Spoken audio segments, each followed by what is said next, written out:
Statistics subject में unit number 4 નિદર્શન પદ્ધતિઓ સેમ્પલિંગ મેથડ. મિત્રો આ યુનિટની અંદર યુનિટ નંબર 4 છે તમારું લાસ્ટ સ્ટેટમાં. આ યુનિટની અંદર બે મેથડ છે, એક પુરવણી રહિત અને પુરવણી સહિત, એટલે કે without replacement and with replacement. આ યુનિટ આગળ તમે ટીવાય માં ભણતા પહેલા તમે આગળ 11મા ધોરણમાં ભણીને આવેલા છો. પુરવણી સહિત રહિત.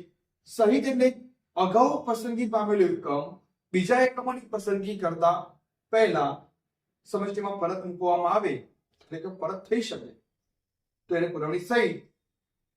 અને અગાઉ પસંદગી પામેલું એકમ બીજા એકમોની પસંદગી કરતા પહેલા સમષ્ટિમાં પરત ન મૂકવામાં આવે, એટલે એનું પુનરાવર્તન ન થાય, એને રહિત.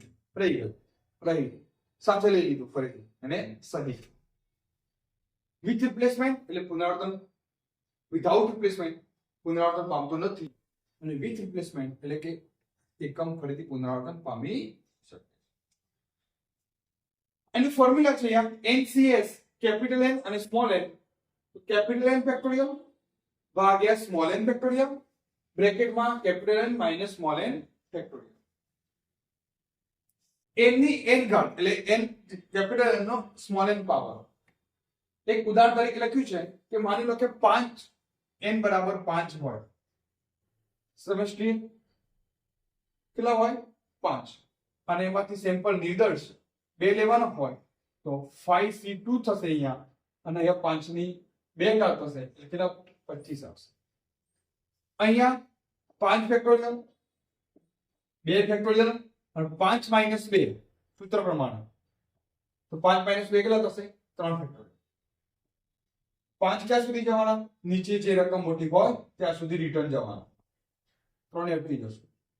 2 ક્યાં સુધી જશું 1 સુધી, 3 અટકી જશું, તો 3 ઉડી ગયા, હવે 2 4 5 નું 10 જવાબ. અહીંયા કેટલો જવાબ આવ્યો 25. આ એક મેં ઉદાહરણ તરીકે સમજાવ્યું. હવે HNG યુનિવર્સિટીમાં પૂછાયેલો આપણે દાખલો જોઈએ બંને મેથડથી, જેથી કરીને તમને ખ્યાલ આવે કે પરીક્ષામાં કેવા દાખલા પૂછાય છે અને કેવી રીતે ગણતરી થશે. દાખલા નંબર 23 એની અંદર જુઓ, how many sample of sites to without replacement and with replacement can be taken from the population 3 5 7 9 11, write list of them. તો મિત્રો શું કહ્યું તમને અહીંયા, તો 5 એકમ આપેલા છે. કેટલા એકમ આપેલા છે 5. માં કયા ગયા છે 3 5 7 9 11 એકમોની સમષ્ટિમાંથી 2 કદના પુરવણી સહિત અને પુરવણી રહિત કેટલા નિર્દેશો લઈ શકાય તેની યાદી લખો. યાદી લખવાની છે. હવે નંબર છે 3 5 7 9 11. કેટલા ઇંચ છે 5 ઇંચ. સ્મોલ n કેટલા કદના લેવાના છે 2 કદના, એટલે તમારું શું થશે, આ થશે 5c2. 5c2 કેટલા જવાબ આવ્યો 10. પુરવણી રહિત લેવાની, સહિતમાં 5 ની 2 ઘાત 25. હવે બંનેની અંદર આ એક મેં ઇક્વેશન લખ્યું છે કે small y bar is equal to capital y bar. Small y bar એ સેમ્પલ મીન નિર્દેશનો મધ્યક, અને કેપિટલ y બાર એટલે સમષ્ટિનો મધ્યક પોપ્યુલેશન મીન. એટલે નિર્દેશનો મધ્યક અને સમષ્ટિનો મધ્યક બંને કેવા હશે સરખા, બંને સરખા આવવા જ જોઈએ. તમે ચેક કરી આવો. અહીંયા 5c2 એટલે 10, તો 10 પેર બનાવવાની છે. કેટલી પેર બનાવવાની છે 10 પેર. તો અહીંયા જુઓ તમે, તો અહીંયા આપણે સેમ્પલ નિદર્શનો સેમ્પલ લખીએ છીએ, અહીંયા નિદર્શ મધ્યક લખીશું સેમ્પલ બી.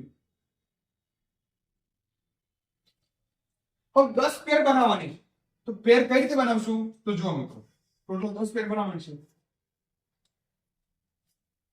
1 2 3 4 5 6 7 8 9 અને 10. ટોટલ કેટલી પેર બનાવવાની છે? 10 પેર બનાવવાની છે.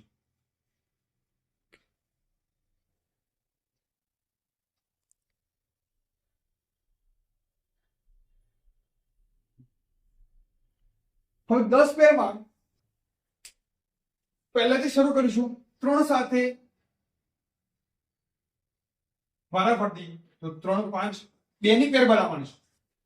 3 5 પછી 3 7 આગળ જ જવાનું છે. 3 9 3 11 3 સાથે થઈ ગઈ. હવે 5 સાથે 5 7 5 9 5 11 7 સાથે 7 9 7 11 અને છેલ્લે 9 11 થઈ ગઈ પેર. હવે આ બંનેનો સરવાળો કરવાનો છે અને ભાગ્યા 2 કરવાનો છે. 3 વત્તા 5 કેટલા થશે? 8 ભાગ્યા 2 કેટલો જવાબ આવ્યો? 4. 3 વત્તા 7 11 ભાગ્યા 10 ભાગ્યા 2 કેટલો જવાબ આવ્યો? 5. એમ અહીંયા 3 વત્તા 9 12 ભાગ્યા 2 6. 11 વત્તા 3 14 ભાગ્યા 2 7. 5 વત્તા 7 12 ભાગ્યા 2 6. 9 વત્તા 5 14 ભાગ્યા 2 7.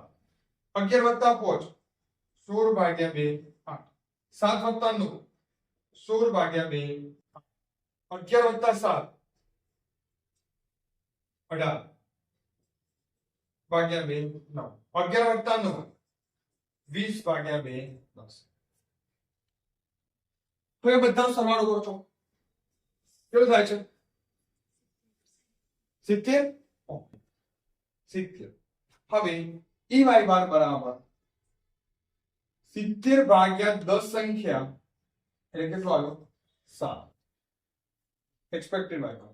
તો સ્મોલ y બાર કેટલો આવ્યો? 7. હવે કેપિટલ y બાર. કેપિટલ y બાર ની મિત્રો આ કિંમતોનો સરવાળો 3 વત્તા 5 વત્તા 7 વત્તા 9 વત્તા 11 ભાગ્યા 5 કેટલો થાય છે? 10 20 35 35 ભાગ્યા 5 કેટલો આવ્યો? 7. તો ઇક્વેશ ey બાર કેપિટલ y બાર એક્સપેક્ટેડ અને સ્મોલ y બાર અને કેપિટલ y બાર બંનેનો જવાબ સરખો આવશે. થઈ ગયો? એન્ડ પેલામાં પણ એ રીતે થશે. પુરવણી સહિત વિથ રિપ્લેસમેન્ટ. ચલો એમાં પેર બનાવીએ. 25 પેર બનાવવાની છે. 1 2 3 4 5 6 7 8 9 10 11 12 13 14 16 17 18 19 20 21 22 23 અને 25 પેર બનશે. કઈ રીતે? તો આ જ કિંમતો પહેલા તો તમારે 10 પેર લખી દો જે રીતે લખી હતી 3 5 3 7 એ રીતે. ચલો પેર લખાવો 3 5 3 7 3 9 3 11 થઈ ગઈ. 3 સાથે 5 3 7 3 9 3 11. હવે 5 સાથે જે રીતે લીધી હતી 5 7 5 9 5 11 પછી 7 સાથે 7 9 7 11 અને 9. આ 10 પેર તમે જે અહીંયા આવી હતી એ 10 પેર અહીંયા લખી દીધી મિત્રો. હવે આ 10 ને 10 પેર ની ઉલટી લખવાની છે. મતલબ કે જે 3 5 હતા એનું 5 3 બોલો પછી 7 3 9 3 રિવર્સ માં 11 3 7 5 9 5 11 5 9 7 11 7 અને છેલ્લે 11 9. આ 10 એ 10 પેર એ આ 10 પેર સુધી થઈ ગઈ. જુઓ રિવર્સ. હવે 5 પેર વધીને એની એજ મતલબ કે 3 રિપ્લેસમેન્ટ છે. 3 પસંદ થયો ફરીથી પસંદ થઈ શકે. 3 5 જે કિંમત આપી છે 7 આપી છે તો 7 9 11 આવડી ગઈ પેર લખતા પેર બનાવતા આવડી ગઈ.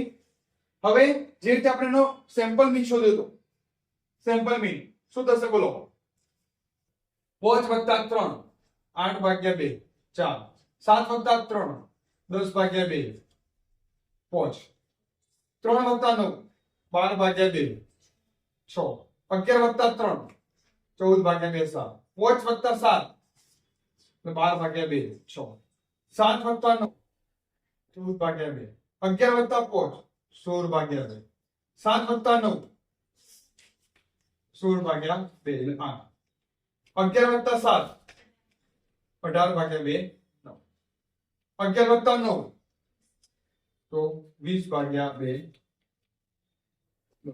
એનો એ જ આવશે પાછો 5 + 3 8/2 4 10/2 5 12/2 6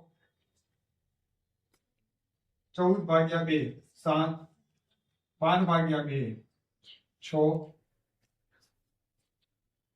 14/2 7 16/2 8 16/2 8 18/2 9 અને 20/2 10.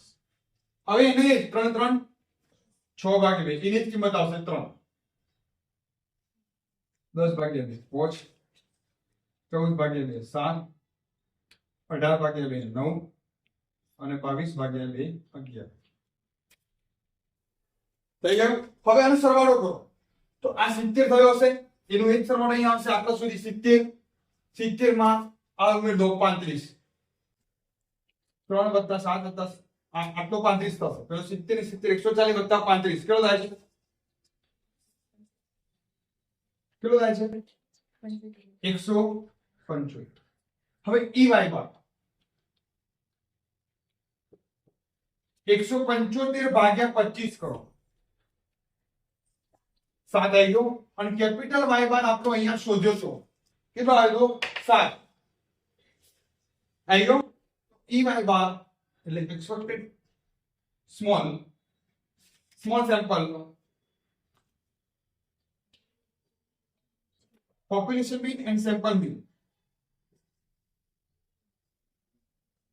બંને સરખા આવશે.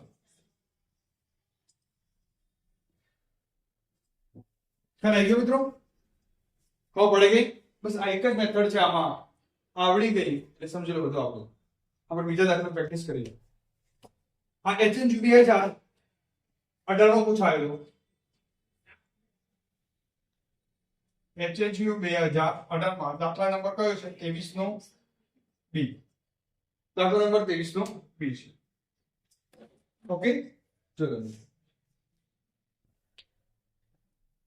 ખ્યાલ આવી ગયો.